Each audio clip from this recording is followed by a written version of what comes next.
Deccan times देख रहे हैं आप, आपके साथ में आदिल खान आजाद।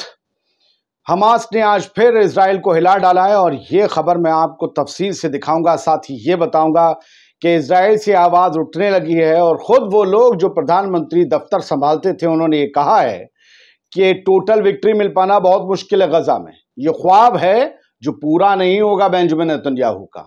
और हिजबुल्लाह ने भी किस तरीके से चौंकाया है इजराइल को नॉर्थ के इलाके में, वो भी आपको दिखाने जा रहा हूं।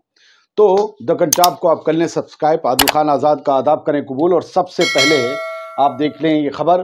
तो आर्या उन्होंने लिखा है, 3 फोटो उन्होंने शेयर किए और इस पर लिखा कि long range rockets launch by Hamas Al Qassam brigade, और इन सब ने सेवरल इम्पैक्ट यानी कि टारगेट अचीव किए हैं। आयरन डोम फेल रहा है। इनका कहना है कि इजराइल के कई इलाकों में हमास ने आज लंबी दूरी वाले रॉकेट मारे हैं, यानी उन इलाकों में भी मारे हैं जहां अब तक हमास के रॉकेट नहीं पहुंचते थे या उन गहराइयों में नहीं पहुंचते थे, और इन्होंने बड़ा नुकसान किया है। आर्या के मुताबिक आयरन डोम एक बार फिर से फेल हो गया है। इन्होंने इजराइल के N14 के मुताबिक खबर लिखी है, N14 चैनल होगा, कि एक शख्स इसमें घायल हुआ है। जो ईमानदारी वो बता दें, क्यों हम कहें दूसरों की तरह झूठ बोल दें कि नहीं नहीं इतने मारे गए उतने मारे गए। नहीं भैया, झूठ नहीं बोलते, लेकिन नुकसान हुआ है। इन्होंने फोटोज में धुआं उड़ते हुए दिखाया और आईडीएफ ने भी उस खबर को दिया है। क्या दिया है, और आप नक्शा देखेंगे तो झंझना जाएंगे। पहले तो आप उस खबर को देखिए। इजरायली डिफेंस फोर्स ने आईडीएफ के ही एक्स हैंडल से, ऑफिशियल एक्स हैंडल से है कि रॉकेट की एक बौछार, अ बैरेज ऑफ रॉकेट्स रफा की तरफ से इजराइल में लॉन्च किए गए, और अभी ये कुछ देर पहले ही हुआ है। और ह्यूमैनिटेरियन एड ये कह रहे हैं कि गजा से केरेम शोलोम क्रॉसिंग के थ्रू जो है वो मॉर्निंग में गए, and now rockets are being fired at central Israel. हमने सुबह एड भेजी है, राशन भेजा है, और अब वहां से हमें वापस में रॉकेट मिले हैं। यानी ये आईडीएफ की भाषा है कि भैया बंद कर दो। खैर भारत में ही कितने नेताओं की टुच्ची 2 कौड़ी की भाषा हो गई है, तो आईडीएफ की भाषा को क्या जाना है। नहीं, दिस इज वॉट, आपको पता है मैं कहां बोल रहा हूं। This is what it look like from the Rafah crossing. Rafah crossing से ये सब हो रहा है, ये कह रहे हैं। और ये राफा क्रॉसिंग की तस्वीर है, आप दो तरफ दीवार, ये बफर जोन देख रहे हैं, और रॉकेट जो है वो आसमान में उड़ रहे हैं। कई आपको सफेद धाराएं दिख रही होंगी, ये रॉकेट्स की हैं। आईडीएफ ने दूसरा मैप जो जारी किया, आप उसे देखिए। और देखिए, मैं खुद कह रहा हूं ऐसे मैप मैंने बहुत कम देखे हैं। यानी आज एक बहुत बड़ा हमला हमास ने किया है, इतना बड़ा। आप ये देख रहे हो, ये यहां से रफा से बता रहे हैं कि इतनी ये जो रेड आपको गोले दिख रहे हैं, ये सब वो इलाके हैं जहां पर हमला हो रहा है। ये रॉकेट की संख्या नहीं है, बल्कि उन इलाकों की तादाद है जिन पर रॉकेट गिर रहे हैं।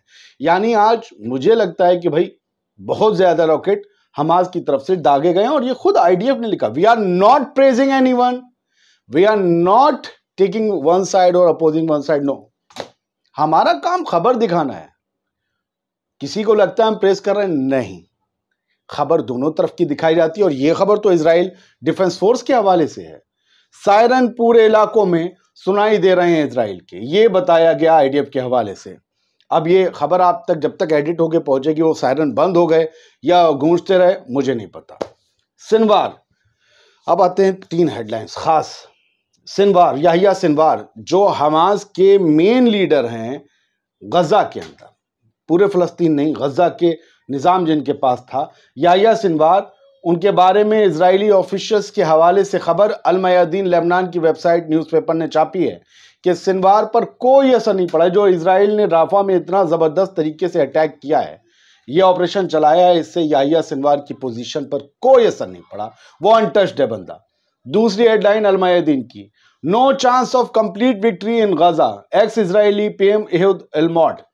एहुद एलमॉट नाम के प्रधानमंत्री का आपने नाम सुना होगा। ये इजराइल के प्रधानमंत्री हुआ करते थे, प्राइम मिनिस्टर हुआ करते थे।